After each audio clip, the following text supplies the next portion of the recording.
Bonjour à toutes et tous, chères auditrices et auditeurs qui êtes toujours aussi nombreux à nous écouter, ce qui nous fait chaud au cœur évidemment.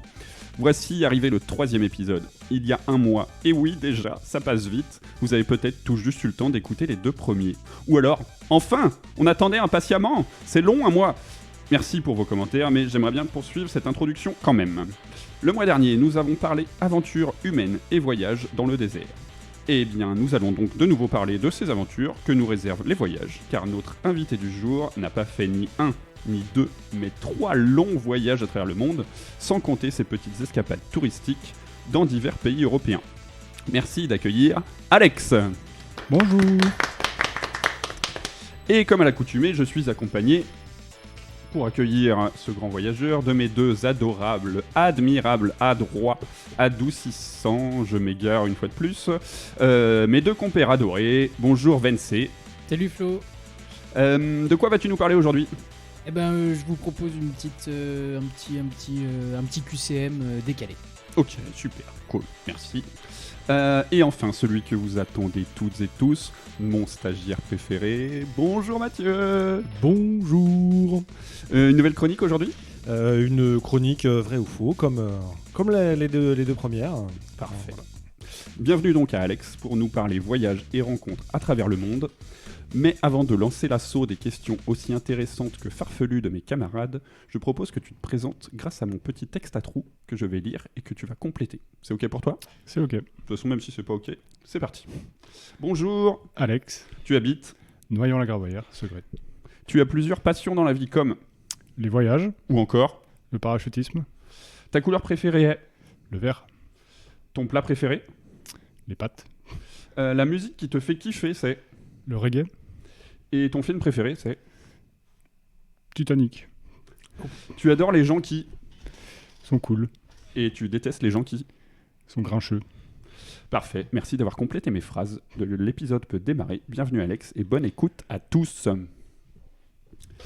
Donc, nous sommes là aujourd'hui pour parler voyage. Déjà, pour commencer, Alex, est-ce que tu peux nous dire un peu quel voyage tu as fait ? Alors, il y en a eu plusieurs. Ouais. Donc ça a commencé à 25 ans. En fait, j'ai fait le choix de tout plaquer et de mettre ma maison en location et je suis parti en Asie du Sud-Est en fait avec mon sac à dos. Donc je suis arrivé en Inde, à Goa pour le premier de l'an, ce qui était vraiment cool. Ok. Et je cherchais de l'aventure et du dépaysement et je l'ai trouvé. Enfin, l'Inde, ça reste un voyage dur pour un premier grand voyage, quoi. Ouais. Et donc un mois en Inde, un mois au Sri Lanka, un mois en Thaïlande. Et après, il y a le Laos et le Cambodge aussi. Donc, Ok, tout ça, t'as enchaîné tout ça, t'es ouais. passé d'un pays à l'autre comme Voilà. ça. Ok. Donc 5 mois et demi. Tout seul. Tout seul, ouais. J'étais parti avec un copain, on s'est séparés au bout de 10 jours parce que finalement, on n'avait pas forcément la même vision du voyage et les mêmes attentes. Et pour le coup, mon voyage a vraiment commencé le 10e jour après la 3e engueulade et quand on s'est séparés. Ok. Et je me suis rendu compte que la meilleure façon de voyager, en fait, c'est de voyager seul. Parce qu'on ne fait pas de compromis, on fait uniquement ce qu'on a envie de faire. Et finalement, on n'est jamais seul parce qu'on rencontre toujours des gens sur la route. Ouais. Que ce soit en auberge de jeunesse ou en faisant des activités. Donc, Ok. c'est plutôt cool, ouais. Donc ça, c'était le premier grand voyage. Après, je suis rentré en France, refaire de l'argent, bosser en intérim. Ouais. Et je suis reparti en Asie du Sud-Est pour finir mon tour. Ok.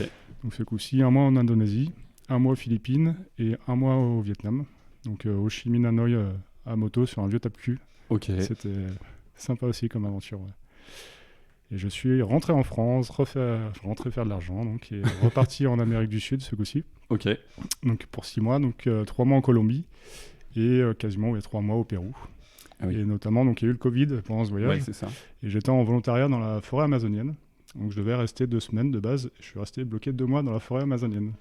Donc c'était une expérience plutôt incroyable. Et Comment on le vit quand on est là-bas, qu'on reste bloqué ? C'est genre chouette ou oh là là ? alors au début c'était très cool parce que finalement il n'y avait pas de réseau, donc on était complètement coupé du monde, on n'avait pas toutes ces infos stressantes et angoissantes. Et quand on a commencé à réaliser en fait l'ampleur du truc et que en fait on était bloqué vraiment dans l'Amazonie, quoi. Ouais, au bout d'un moment j'ai commencé à m'inquiéter un peu, quoi. Et donc j'ai contacté l'ambassade de France au Pérou et qui organisait le rapatriement donc vers Lima et après vers un vol européen, quoi. Donc c'était une belle aventure ça aussi, même si la fin était particulière, quoi. De base je devais aller en Bolivie et passer par le Québec et les États-Unis, sauf que rien ne s'est passé comme prévu, en fait, et donc je suis resté plus longtemps au Pérou bloqué. Ouais. Mais ça restera incroyable aussi. Ouais, quoi. c'est ça. 2 mois, C'est une autre aventure qui n'était ouais. pas prévue, mais qui doit être encore plus unique que les autres, j'imagine. Clairement, ouais. 2 mois dans la forêt amazonienne, ça reste une expérience Ouais. voilà, incroyable. Et quand tu dis que tu étais en volontariat, il y a quoi Ouais. derrière ce mot-là, volontariat? C'est parce que quand on dit volontariat, moi je pense tout de suite au volontariat européen, par exemple, qui est un dispositif. J'imagine que tu parles pas de la même chose. Alors, un volontariat, en fait, moi j'utilise une plateforme qui s'appelle Helpix. C'est comme Workaway, en fait, c'est du woofing. Donc, il consiste à donner un coup de main, que ça peut être pour du jardinage, des chantiers de construction, de la peinture, peu importe ce que les gens ont besoin. Donc, en général, c'est 20-25 heures par semaine, en échange du gîte et du couvert. Et c'est une façon de voyager qui est superbe, parce que finalement, on vit avec des locaux, on travaille avec des locaux, et on découvre un environnement complètement différent que si on était resté dans un hôtel, en fait, avec des touristes. T'es vraiment immergé dans la culture, quoi. Exactement, ouais. Et donc, voilà, ouais. Le volontariat, pour moi, c'est vraiment une façon de voyager et qui a changé mes voyages, hein, tout simplement. C'est plus juste cocher des cases, voir une nouvelle plage, voir une nouvelle cascade. Ouais. Là, c'est vraiment vivre des expériences et partager des choses avec des locaux. Et ça n'a pas de prix, quoi, clairement. Ouais, c'est ça. C'est la rencontre avant tout. Très concrètement, en Amazonie, il y a quoi à faire il y a quoi à faire? Alors là, dans ce cas-là, en fait, j'étais dans un lieu qui s'appelle Inti Ecolodge. En fait, c'est une Française qui a créé ça il y a 7 ou 8 ans maintenant. Et c'est au milieu de la jungle, en fait, et c'est un sanctuaire, en fait, pour se soigner avec des plantes et découvrir l'Amazonie. Enfin, c'est vraiment... Voilà, c'est un lodge, un écolodge, et en fait, nous, on participait à la construction du site. Et il y avait plein de chantiers d'aménagement, enfin, c'était assez varié. Du travail dans le jardin aussi, en permaculture. Enfin, voilà, les tâches sont variées, en fait, en volontariat. Donc voilà, mais après, les volontariats, ça peut être très différent. J'ai pas mal fait de volontariat en ferme, ça peut être aussi chez des particuliers qui ont de la peinture à faire, du jardinage. Donc tu as touché un peu à tout. Oui, finalement, c'est une façon aussi de découvrir des choses et de se prouver qu'on est capable de faire des choses qu'on n'aurait pas pensé, en fait. Tu n'as pas besoin de réelles compétences pour pouvoir faire ça. En fait, clairement. Tu apprends sur place. Et les gens vont aussi transmettre du savoir et c'est là où c'est intéressant. En fait, on monte en compétences, on apprend des choses avec des locaux. Et des fois, c'est un peu laborieux parce qu'il y a la barrière de la langue, c'est ça. Notamment en Amérique du Sud. Moi, j'ai pas appris l'espagnol à l'école, donc il y a des moments, c'était un peu... on parlait avec les mains, voilà, c'est génial, quoi. Ça fait partie de l'aventure. Et, non, c'est le top. D'apprendre en fait de nouvelles compétences à travers le voyage et de voyager gratuitement aussi, finalement. Enfin, ça a du sens, quoi, je trouve. Oui, parce que finalement, tu payes ton billet, aller, ton billet retour, mais tout ce qu'il y a entre les deux... Enfin, si, après les déplacements sur place. Effectivement, tu as des coûts pour les déplacements, mais à partir du moment où tu es sur un volontariat, tu vas quasiment rien dépenser, quoi. Et c'est là où c'est chouette, Et là, en Amazonie, par exemple, ça a duré combien de temps ce volontariat? T'es resté combien de temps sur la mission en question? 2 mois, okay. sans sortir de la jungle, parce que de toute façon, on était bloqués, on pouvait pas... Oui, c'était le Covid, ce que tu disais tout à l'heure. C'était en mars, du coup, donc il y a, je ne sais plus. Et donc, tu n'as pas vécu de la même manière que nous. Pas du tout. C'est moi, on va dire, un peu vraiment... Pas du tout. Vraiment, le tout début du Covid, moi, j'étais coupé de tout ça. J'avais aucune info. Et finalement, ça m'allait bien aussi. On avait un grand jardin, on va dire. Le matin, on était réveillés par les singes qui sautaient d'arbre en arbre. Enfin, c'était vraiment... les bruits de la jungle le soir, la nuit, c'est un autre monde, quoi. T'étais bloqué à un endroit, mais le confinement, il était... C'est ça. Pas du tout le même, quoi. T'étais dans la jungle. Et ce qui fait qu'aussi, quand je suis rentré en France, donc 2 mois et demi après ça, j'ai pris une claque aussi. Les relations avec les gens, les interactions sociales, tout avait changé. Et en fait, c'est particulier de revenir en France en période Covid et de ne pas pouvoir aller voir les gens. Enfin, c'est particulier. Quand tu es revenu en France, tu dis tout avait changé. Qu'est-ce qui t'a... Je ne sais pas si tu te souviens quelque chose de concret par rapport à ça, mais qu'est-ce qui t'a vraiment frappé quand tu es revenu? La liberté. On avait perdu une grande partie de notre liberté. Et il y avait ce système d'attestation en fait, qu'on se créait nous-mêmes. C'était un délire, en fait, le truc, quoi. Je m'autorisais sur Internet à aller faire mes courses. C'était vraiment particulier, quoi. Et les gens étaient un peu dans la peur, même avec les parents et tout. Ils nous regardaient un peu comme si on était un étranger. Et ça fait bizarre, quoi, parce qu'ils avaient peur finalement qu'on leur transmette un virus. C'est vraiment particulier, comme ambiance. T'as ressenti ça, du coup, encore plus, toi, venant d'un pays étranger, arrivant de l'étranger, t'as ressenti vraiment que c'était présent, que les gens avaient peur de te voir? Et ça, je m'en suis rendu compte arrivé à Lima, que les locaux, justement, les Péruviens, avaient aussi peur des touristes qui voyageaient et qui rencontraient d'autres gens. Mais avant, quand j'étais dans la jungle, je ne me rendais pas compte de tout ça, quoi. Donc vraiment encore plus grosse claque de passer d'un monde vraiment sauvage à un monde où la terreur La peur de l'inconnu. du virus, Ouais. ça a créé la peur de l'inconnu, la Ça peur a été de une l'autre. période quoi. vraiment bizarre, ce Covid. Ouais, Enfin, c'est au moins fou. le début. Ouais. Ok. Donc voilà, et puis après, on est resté bloqué plus ou moins en France pendant 2 ans, je crois, ça a duré. Avant le déconfinement Ouais, total. il y a eu je les sais plus. allers-retours, c'est vrai, d'attestation pour Ouais. attestation. C'était Ouais, jusqu'à capable de me fin souvenir. 2021, Ça a duré, je crois. ouais. Ouais. Et après, donc la Nouvelle-Zélande a rouvert ses frontières. Et Mhm. donc là, j'ai fait le choix de partir en PVT. Donc le PVT, c'est un permis vacances-travail qui permet en fait de faire le tour du pays, du tourisme, et aussi de travailler. On peut pas avoir un boulot à plein temps, mais on peut faire des petits boulots à gauche à droite de façon à financer l'aventure. Et ça a été la plus belle année de ma vie, clairement. La Nouvelle-Zélande, ça reste les paysages, les gens, c'est. Je me suis jamais senti aussi libre que là-bas. Enfin, T'es reparti tout seul. Oui, aussi, hein. ouais. À chaque fois, tous tes À voyages, chaque fois, ouais. Il y a que le premier où on est parti à 2 au bout de ça n'a 10 pas jours, duré très longtemps. clairement. Ouais. Et petite question en passant, tu le vois toujours, le mec avec qui t'es parti Non, Ouais, non, non, tu Seb, l'as plus jamais revu depuis. On a des amis en commun, on s'est recroisés à un anniversaire ou deux, mais Ouais, ok. bon, voilà, on n'est plus vraiment amis. C'est comme ça. On pense à lui. Et la Nouvelle-Zélande, tu as aussi utilisé la plateforme Elpix. Elpix, ouais, clairement. Ouais. Et là aussi, j'ai rencontré des gens incroyables et je suis resté 2 mois avec une famille au début. Je travaillais dans les vignes et c'était vraiment chouette avec Ross et Warwick. Et donc j'ai fait plein de choses différentes. Là aussi, j'ai bossé, je conduisais des machines agricoles pour un voisin et ça m'a permis de mettre un peu d'argent de côté et puis de me lancer en fait dans mon aventure en Nouvelle-Zélande. Je suis aussi resté 3 mois avec une famille qui avait des chevaux de course, une ferme, plein d'animaux, un grand domaine. Donc j'étais un peu leur paysagiste, je m'occupais des animaux, je faisais plein de trucs différents, c'était vraiment cool. Et je suis toujours en contact avec ces gens et c'est un peu ma famille du bout du monde en Nouvelle-Zélande, quoi. Donc c'est ouais. Et ouais, cette année en Nouvelle-Zélande, c'était vraiment incroyable, quoi. Ouais. Et donc je suis resté 1 an jour pour jour et après ça, donc je suis parti.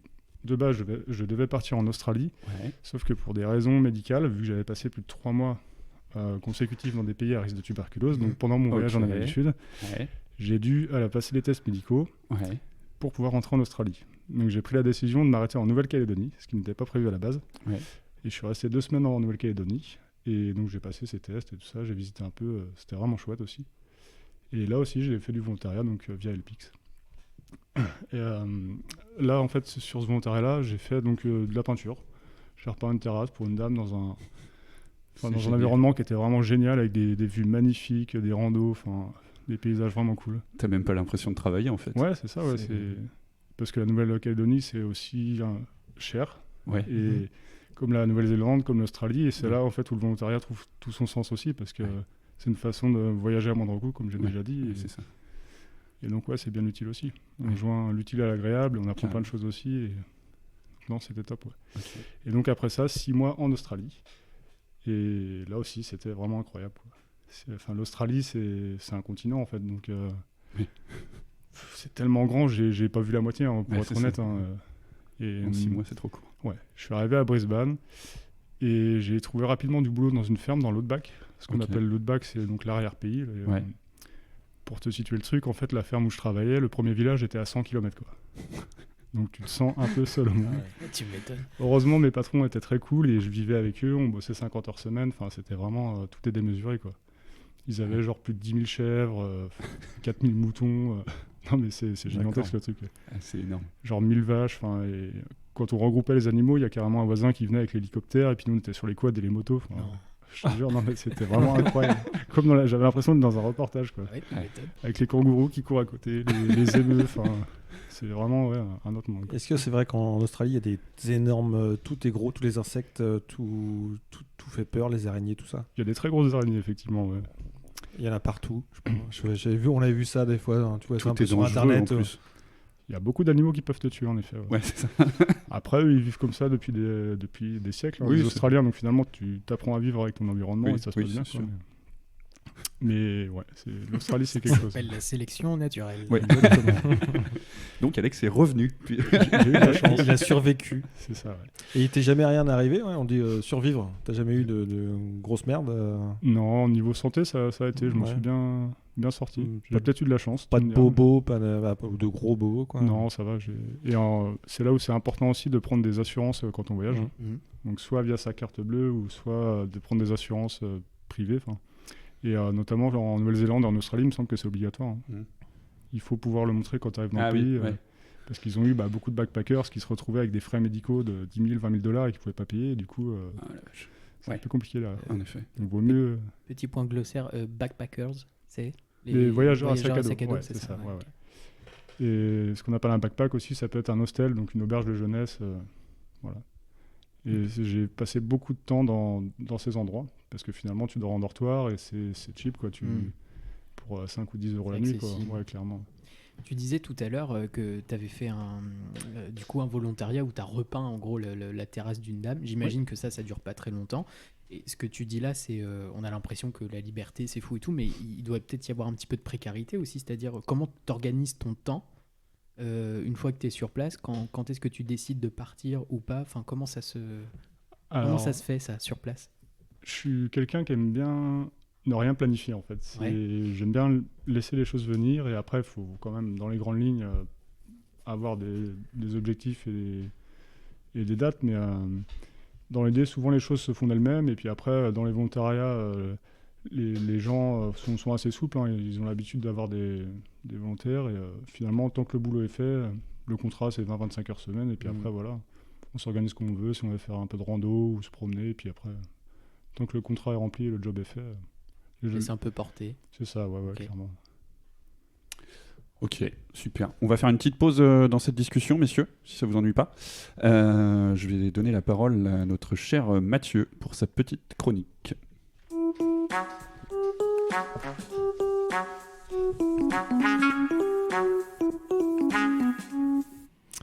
Alors, est-ce que vous vous souvenez, le mois dernier, on était parti sur une histoire de hête.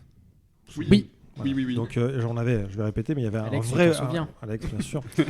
On avait un vrai ou faux. Donc vrai ou faux, est-ce que squelette et quintette sont les seuls mots masculins de la langue française? Alors je précise, hein, il faut que ça finisse par et, e, de, t, e.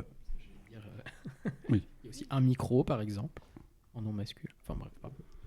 Qui finit par et, e de te, Oui. masculin. Bref, Ouais. bon, Ok, on a compris, en on gros, a compris. en recherchant 500 fois, en discutant à droite à gauche, hein, on se rend compte qu'on peut trouver plein d'exemples différents en fonction de la source, là où on cherche. Si on se réfère vraiment au petit Robert, en effet, il n'y a que ça. Mais si on gratte un peu, etc., il y a d'autres mots. Parce que quartet, quintette, sextet et septet, c'est les groupes de Oui, musique. oui. Tu voulais dire quelque chose Ouais, pour moi, ça s'écrit pas e de te. Eh bien, c'est là où, en fait, il y a un peu... on peut trouver de tout, on peut trouver les deux. Ok, D'accord. parce que je me suis dit que c'était une feinte, justement, la semaine dernière, le mois dernier, quand tu nous as posé cette question. Je me suis dit c'est une feinte parce que quintette s'écrit ET à la fin. Voilà, ça peut s'écrire un peu des deux, en fait, si on cherche. Donc, on va dire qu'on a que... cette chronique-là, on va pas la compter. Hein, voilà, donc... et Bon, puis, ce sera coupé au montage. c'était pas très radiophonique de parler de terminaison de mots, donc voilà. Sur celle-ci, passons. En fait, il n'y a pas vraiment de réponse. Voilà, allez. Sur ce, on va Des passer... questions sans réponse. C'est-à-dire que C'est une le question. gars s'arrange Je- avec la vérité. C'est il y a ça, pas je de problème, botte quoi. en touche. Alors, beaucoup plus sérieusement, on va passer Oh sur là. une autre petite, Alex, un autre vrai ou faux. Sarkozy. C'est faux. Nicolas Sarkozy. Oui, charmant personnage. Je ne sais pas si tu as suivi un peu l'actualité. Il a passé 20 jours en prison, le pauvre. Il en a profité pour faire un petit régime où il n'a mangé que des yaourts. Est-ce que c'est vrai ou est-ce que c'est faux? C'est vrai, en tout cas, c'est ce que j'ai entendu. Parce qu'il sait pas cuisiner, le pauvre. Ouais. Et il avait peur de manger surtout ce que les co-détenus préparaient, a priori. Exactement. Vous Oh la êtes bien vache. renseigné.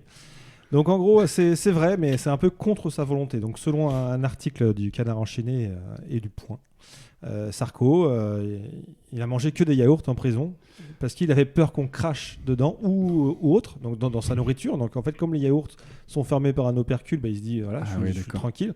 Et surtout, le problème, parce que dans sa cellule, il pouvait, parce qu'il avait quand même un téléphone, la télé, etc., il aurait pu cuisiner. Mais monsieur, alors déjà d'une, apparemment, il sait pas cuire un œuf, mais de deux, il voulait surtout pas se rabaisser à se faire à manger. Oh la vache. Voilà, donc ça explique quand même le personnage, et surtout que là, il se lance il va sortir un bouquin. Ouais, pour c'est ça. expliquer. C'est ce que j'allais dire. Ça se trouve, c'est qu'il a pas eu le temps de se faire à manger parce que du coup, Ouais, il était en train c'est d'écrire ça. son livre. Ouais. parce qu'il- Donc voilà. Donc sous les sapins, je sais pas quand est-ce qu'il sort, mais à côté de celui de Bardella et de Villiers, ça va être magnifique. C'est pas mal pour allumer la cheminée. Exactement. Ouais, mais ça veut dire que tu l'as acheté et donc ça. Enfin, Oui. Ouais, je m'arrête là. C'est ça. Sinon, il Les faudrait amateurs trouver de des, poêle à des- bois. des petits trucs quand vous passez dans les librairies ou même dans les grandes surfaces où vous voyez ces genres de bouquins. N'hésitez pas. Par exemple, des fois, il y a d'autres bouquins Faut la avec mettre au des rayon titres. surgelé.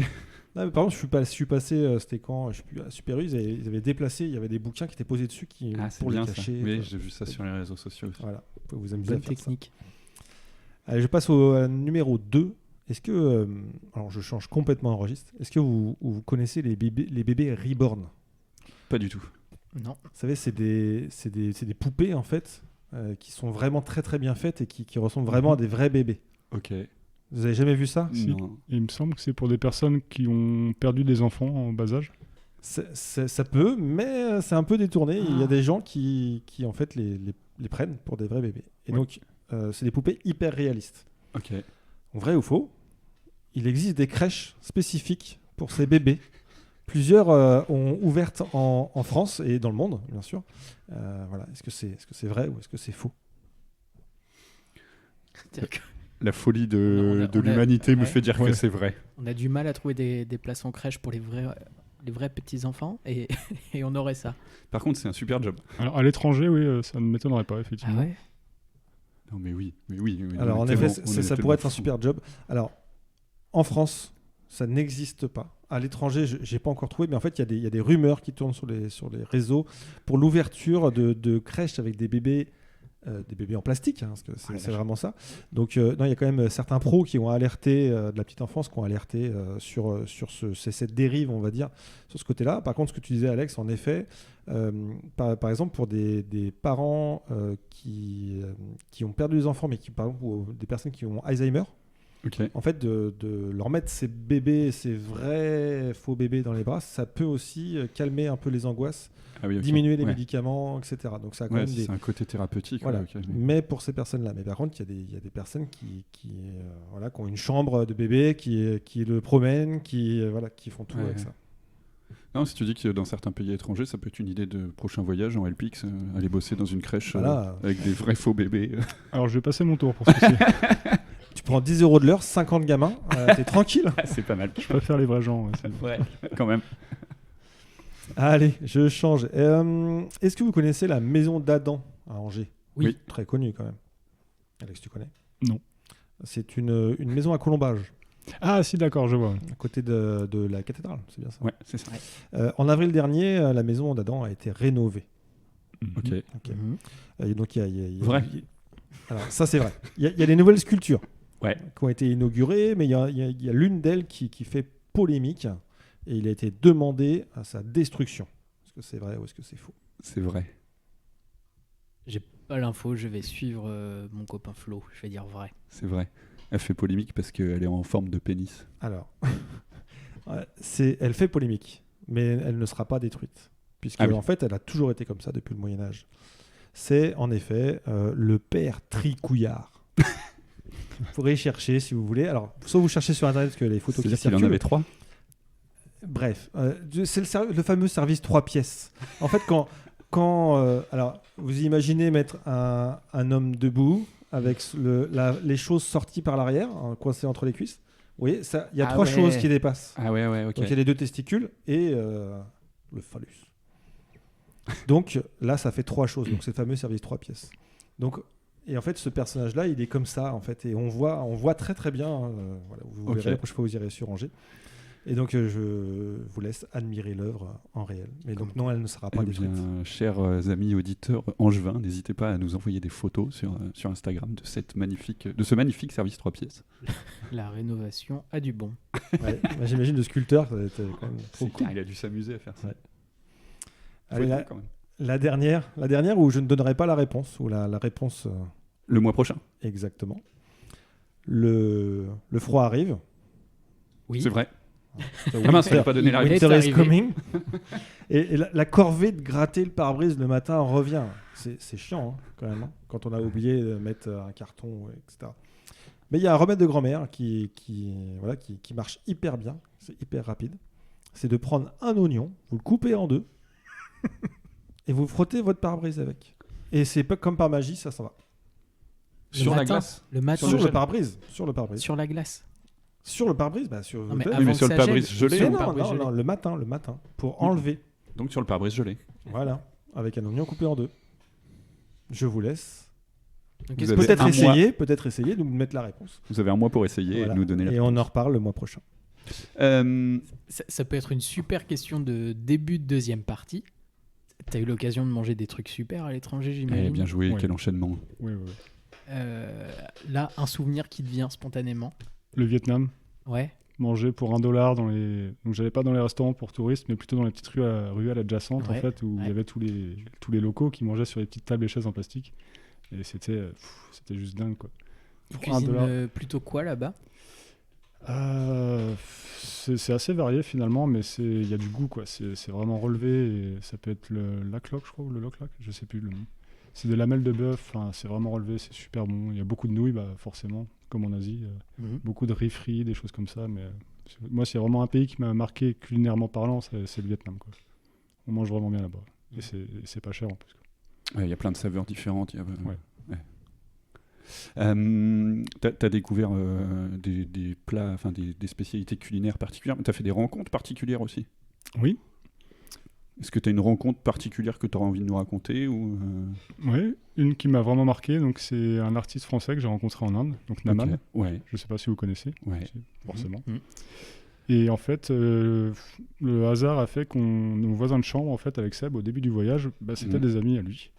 Ok. Et donc on l'a rencontré lors d'une soirée, et puis après on s'est côtoyés pendant quelques temps, en fait, et on a fait quelques soirées ensemble. Génial.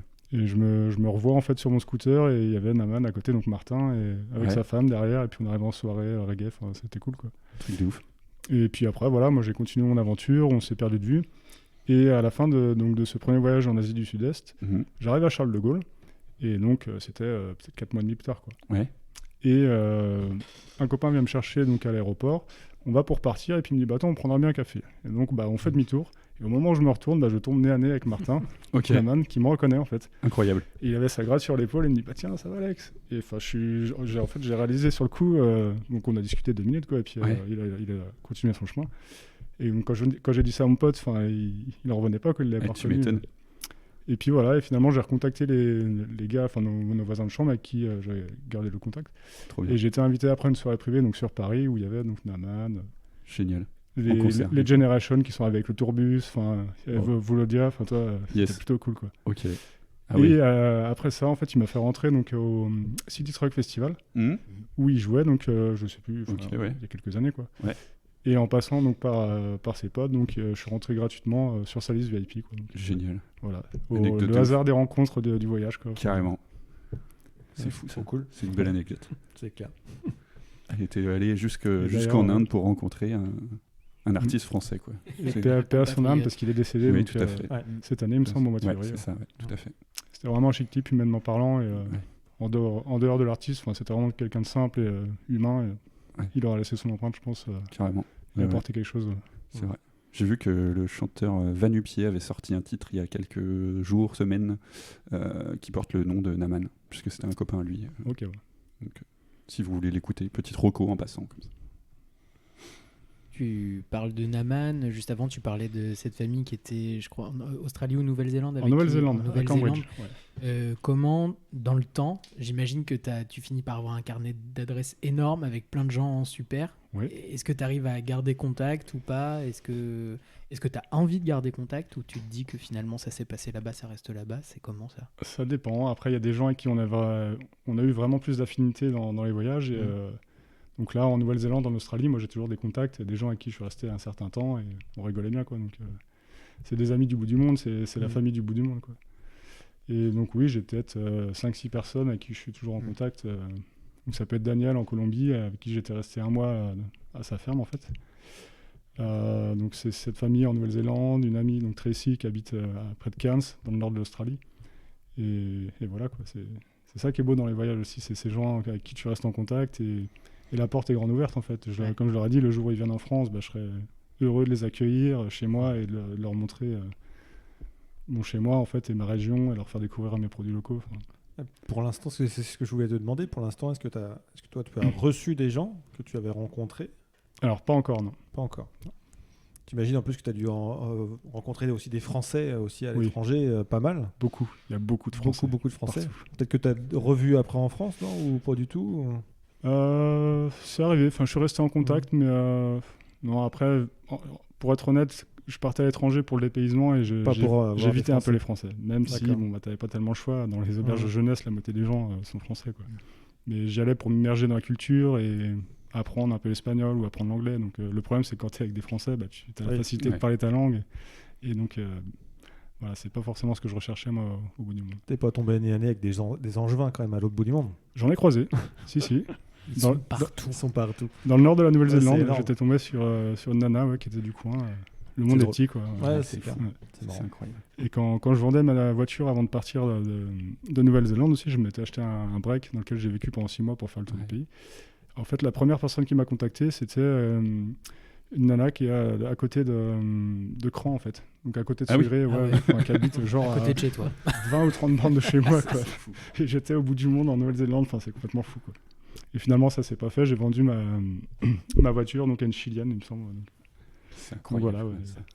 Mais les Français sont partout T'as sur le la bout route, du monde. ouais, clairement. Dans tous les pays, il y a des Français. Ouais, On est des voyageurs, on a ça dans le sang. c'est clair. Donc là, ça fait combien de temps que tu voyages? Ça a vraiment commencé, j'avais 25 ans en Tu avais fait. 25 ans. Donc là, on peut le dire à l'antenne. Tu as quel âge? 34. D'accord. Bientôt Ça 35. fait bientôt 10 ans. Bientôt 10 ans que tu voyages. C'est ça. Et moi, je voudrais revenir sur le pourquoi tu t'es mis à voyager. Pourquoi à 25 ans, tu as eu un déclic? Je sais pas si tu veux en parler. Si, on peut, ouais. Pourquoi est-ce que d'un coup, en fait, est-ce que tu aurais pu commencer plus tôt? Pourquoi est-ce que tu t'es mis à voyager? Alors, pour le coup, j'ai acheté une maison jeune, donc à 23 ans, Mhm. ce qui m'a sédentarisé, un peu bloqué en France, je dirais. Et donc, j'étais dans la rénovation, tout ça. Et puis, un CDI où ça se passait bien. Et enfin, voilà, j'avais réussi socialement, on va dire, entre guillemets, pour faire plaisir aux parents. Et c'est un peu la réussite qu'on nous vend, quoi, être propriétaire, avoir un CDI. Il manquait plus que voilà, la famille, le Labrador et puis le Scénic. C'est Nick. Et voilà, quoi. J'ai Et en pas de fait, labrador. Et en fait, ça m'a fait flipper tout ça. Et je me suis dit, mais j'ai 25 ans, il me reste 40 ans à tirer comme ça. Et enfin, je commençais déjà à m'ennuyer, quoi. Donc, j'ai pété une pile, on va dire. Je sais pas, ça m'a fait peur. Donc, j'ai fait une rupture conventionnelle. J'ai mis ma maison en location. Et puis, je dis à ma mère, voilà, j'ai pris un aller simple pour l'Inde. Je sais pas quand je reviens. Et puis voilà. Et je me suis lancé. Allez, bisous. Et la réaction de ta maman? Elle était terrorisée. Ah bon? Ça Comment peut se ça comprendre. Enfin, terrorisée, j'exagère un Mais peu. mon mais chéri, tu peux pas? T'as une maison, t'as un elle était travail. assez inquiète. C'est vrai que j'étais un peu le fils modèle, entre guillemets. Ah ouais? Enfin, voilà, j'étais assez. Je m'étais posé, voilà, j'avais cette maison, ce CDI. Et puis, enfin, voilà. Je me suis rendu compte que c'est pas la vie que je voulais. Et on nous vend ça comme le modèle de réussite pour être heureux quand on est jeune, voilà. Mais finalement, je l'ai eu et c'est pas ce qui me rendait heureux. Donc, j'ai fait le choix de tout plaquer, de partir à l'aventure. Et c'est ce qui m'a rendu heureux, en fait. Découvrir tous les jours, rencontrer de nouvelles personnes, de nouvelles cultures, de nouveaux pays. Et J'imagine que quand on prend la décision de partir comme ça, il y a quand même des petites craintes, ou en tout cas un peu d'appréhension. oui. Et Ouais, ça portait sur... Bon, t'aurais pu me dire non, ta question est pourrie. Ça Forcément, portait hein. sur quoi, pour toi particulièrement? C'est la crainte, elle est générale, en fait. Le premier voyage, 2 semaines avant, j'étais là en train de douter et de tout remettre en question. Je me suis demandé si j'allais vraiment partir. Que je me suis dit, mais qu'est-ce que j'ai fait, en fait? Je suis complètement fou. Et j'ai bien fait de partir parce que finalement, c'était juste génial. Et après, ce premier voyage, c'était aussi l'Inde. Donc l'Inde, c'est quand même un pays particulier. Il y a beaucoup de pauvreté. Ça grouille de vie. C'est un pays qui est très religieux. Enfin, l'Inde, c'est vraiment un autre monde, hein. On prend une claque quand on arrive là-bas. Et pourquoi l'Inde d'ailleurs, en 2 mots? Enfin, ou plus À cause du copain qui ne voit plus, peut-être. Donc C'était- effectivement, on avait ce projet que j'avais lancé de faire le premier long à Goa. Donc je sais pas Mhm. si tu connais Goa. Pas du tout. Goa, en fait, c'est connu. À l'époque, c'était un repère de hippies. Mhm. Et donc maintenant, c'est plus devenu touristique. Et voilà, il y a des soirées trans, techno là-bas sur la plage, à Anjuna, à Ça n'a pas Vagator. beaucoup changé. Et voilà, nous, on y allait pour faire la fête, clairement. Ok, Et c'était ok, chouette. Ouais. ouais. C'est l'Inde, en fait, touristique, très, très libérée. Et tandis que si tu vas dans le nord ou dans le sud, c'est beaucoup plus conservateur et strict. Enfin, voilà. L'alcool, il y a certains endroits où c'est pas autorisé. Voilà, donc voilà. Motivation festive et finalement c'est devenu un mode C'est de ça. vie. Et l'envie de découvrir le monde et voilà, d'apprendre au quotidien.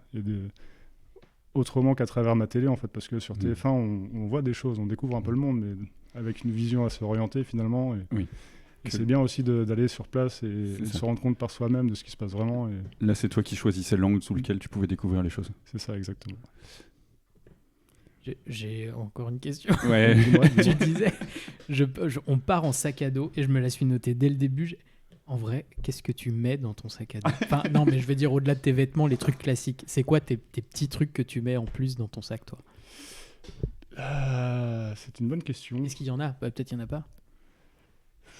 Non, après, voilà, le nécessaire, en gros, 5-6 tenues, quoi, je dirais. Des sous-vêtements, enfin, des tenues chaudes, des tenues d'été, suivant les pays où on part, s'il y a plusieurs climats. Enfin, en fait, ouais, non, j'ai pas forcément de... Mais t'as pas un objet que t'emmènes partout La batterie externe. Clairement, quand t'es okay. Je me suis retrouvé dans des endroits un peu reculés où il n'y avait pas forcément l'électricité et tout. Moi, ma batterie externe, elle m'a sauvé pas mal de fois. Quoi. Une petite lampe torche aussi. Ça, c'est des petits gadgets, mais qui t'apportent du confort. Ou la petite enceinte aussi, JBL, portable. Enfin, toi, c'est... Et ça, pour le coup, c'était sur mon petit sac à dos que j'avais toujours sur moi. Voilà. Okay. Les indispensables. Quoi. Ouais. Et le prochain voyage Pour l'instant, tu l'as en tête ou pas? J'en ai plusieurs. Ah oui. Mais c'est pas encore calé, quoi. Non. J'irais bien en Turquie. J'irais bien en Mongolie aussi. J'irais bien au Maroc, au Cap-Vert, en Égypte. Oui, bon, t'es pas prêt de t'arrêter. Non, t'es pas prêt de racheter d'acheter le Labrador avec Scénic. Mais différemment maintenant, en fait, je verrais plus ça comme des vacances sur 3 semaines et j'ai plus envie de tout plaquer pour partir pendant 6 mois, 1 an. Voilà. Je l'ai vécu, maintenant j'ai envie d'un peu autre chose. Et pourquoi pas acheter un camion aménagé aussi, puis découvrir l'Europe. Un grand Scénic dans lequel tu peux mettre ton Labrador. C'est ça.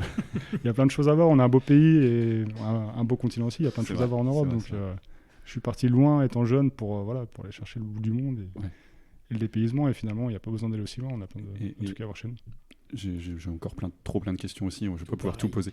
Mais est-ce que tu as réussi à trouver un peu l'apaisement que tu cherchais à travers ces voyages? Ou est-ce que ça t'a pas justement débloqué d'autres questions, d'autres doutes qui continuent d'émuler en toi?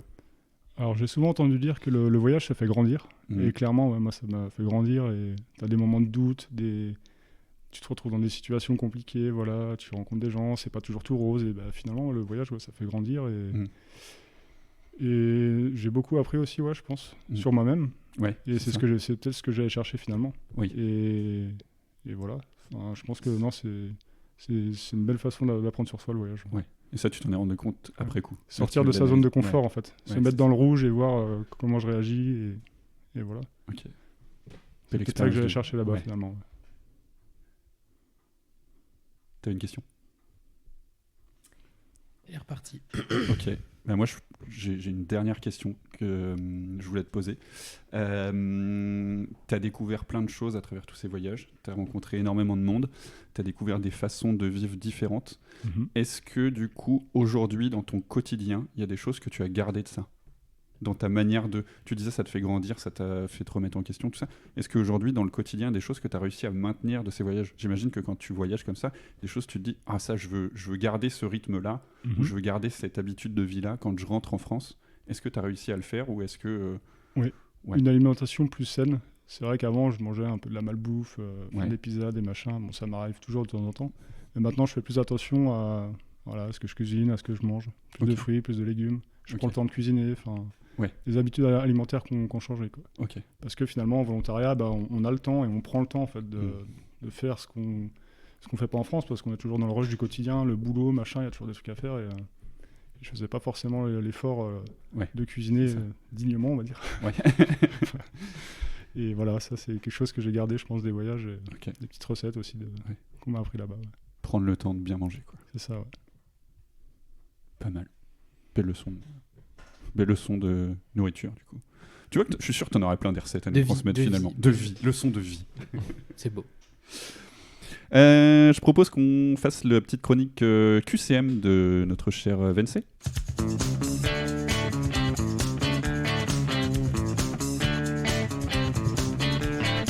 Alors, moi, quand j'ai appris que le thème de l'émission aujourd'hui, c'était la thématique du voyage, la première chose à laquelle j'ai pensé, forcément, c'est la question de la langue. On en a parlé en début d'émission.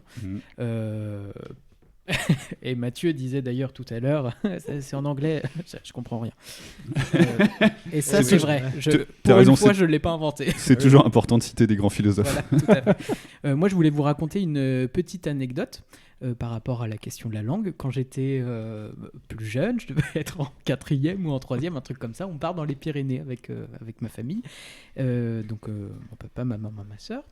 Et puis, ma mère ou mon père, je ne sais plus, dit bon, on va aller en Espagne. Et moi, tout de suite, je me dis mais on va communiquer comment là-bas?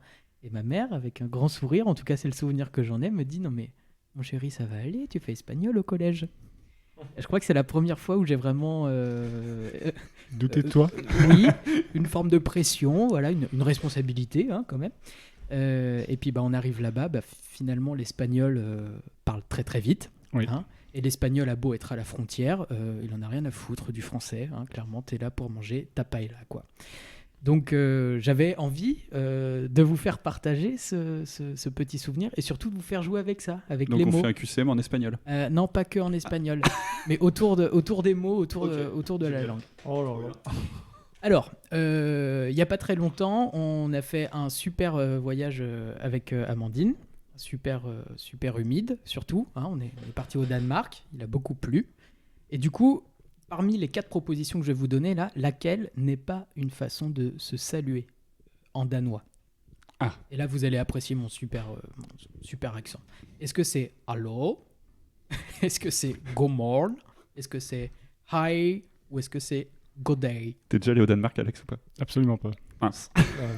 Et toi, Flo? Ah, moi, tous les week-ends. Chouette pays. Hein. Donc là, on dit au pif un peu. Quoi. Je dirais l'option Tu peux, 1, tu moi. peux, tu peux refaire. Hallo, Ouais. god morgen, hi ou god day? Hallo, c'est allemand. C'est allemand. Mais Ouais. le Danemark touche Hallo, l'Allemagne. wie geht's? Ouais. Oh là là, mais t'as fait allemand LV2 toi. Ouais, il a Ja. voyagé. Ich kann ein bisschen Deutsch. Hallo, tschüss, voilà, c'est Ah, tout ce ja. que je sais dire. Bon, effectivement, c'est hallo, ça veut dire bonjour en allemand. Bien yes. vu.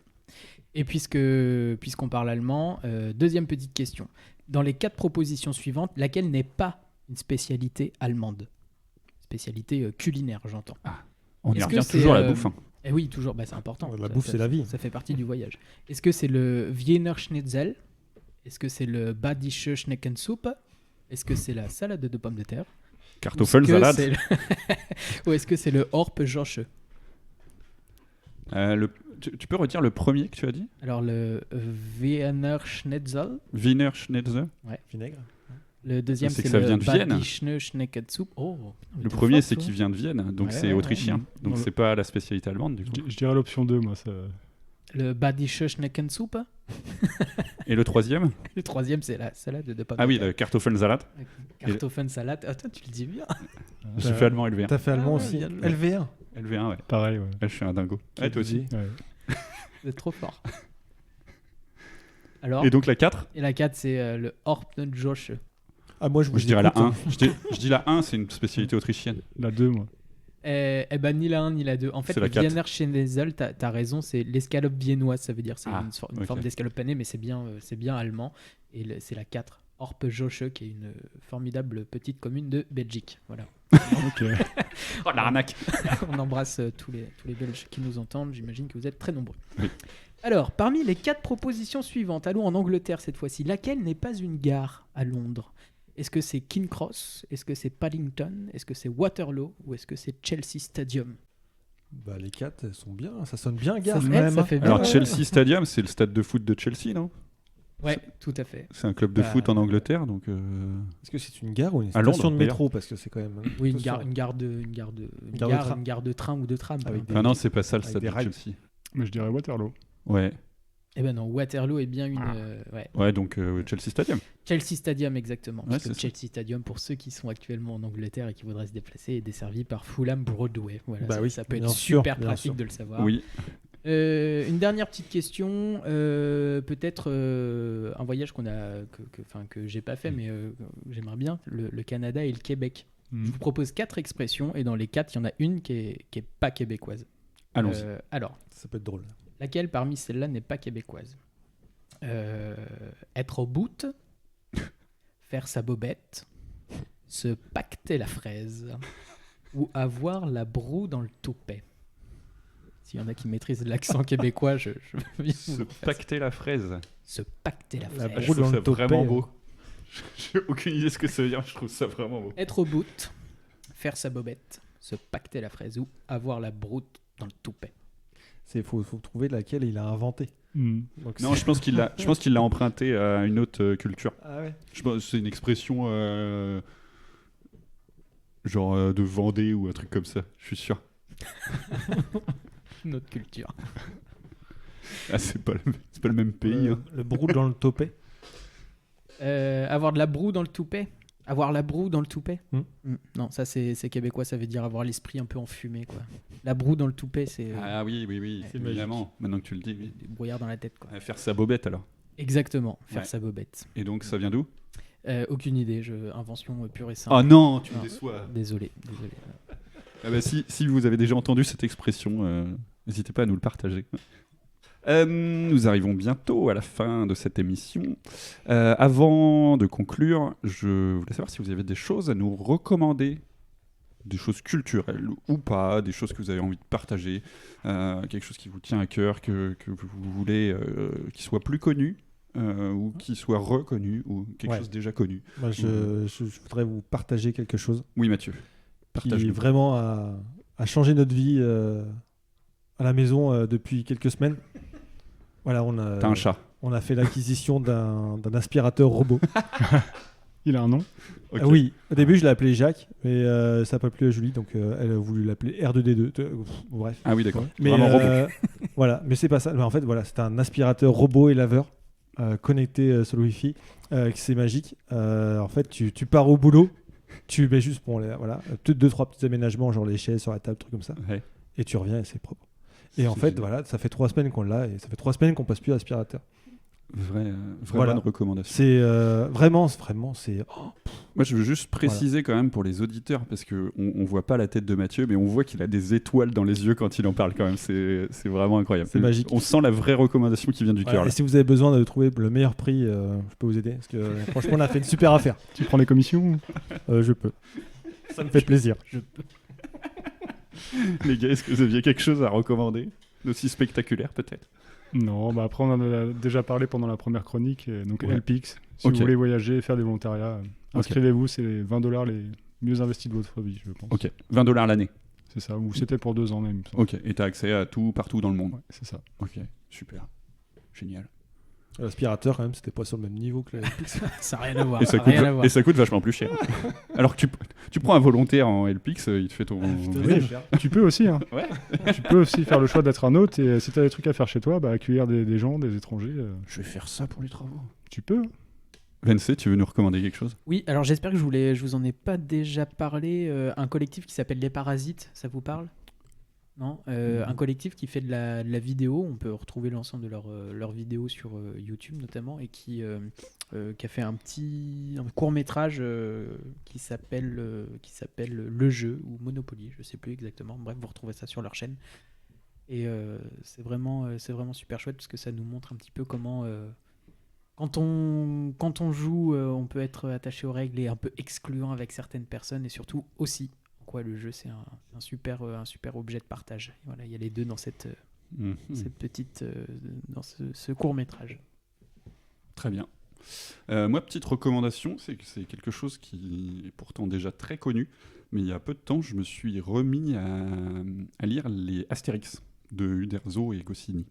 Et je me rends compte, avec mon œil plus adulte aujourd'hui, plus adulte, hein, pas complètement quand même, de la finesse de l'écriture des Astérix. Je trouve ça très drôle, il y a beaucoup de blagues cachées qu'on ne voit pas étant enfant.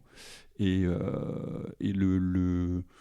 je trouve que c'est une BD qui paraît assez anodine comme ça, mais en fait il se passe plein de choses dedans et des choses qui peuvent encore parler aujourd'hui dans le monde dans lequel on évolue. Et donc je trouve ça incroyable de relire ça. Donc je conseille à tout le monde, tous ceux qui l'ont lu étant enfant ou qui ne l'ont jamais lu, de lire quelques Astérix, parce que c'est vraiment chouette. Voilà. Nous arrivons donc à la fin de cet épisode. Déjà, diront certains, enfin diront les autres. Un grand merci à Alex Merci à vous pour l'accueil. pour ta participation et ton partage d'aventure, même s'il n'est pas évident de raconter plus de 3 ans de voyage en moins de 50 minutes. Merci à mes camarades animateurs. Les garçons, on se retrouve dans un mois pour l'épisode. Carrément. C'est parti. Ouais, ok. Un dernier mot pour la route ? Un mot ? Bravo. Au revoir. Voyage. Ça fait 2 mots. Ah merde. Ah non, c'est le même. Chères auditrices et auditeurs, rendez-vous donc dans un mois également. Bonne journée et continuez de faire courir le bruit pour faire entendre ceux qui ont des choses à partager.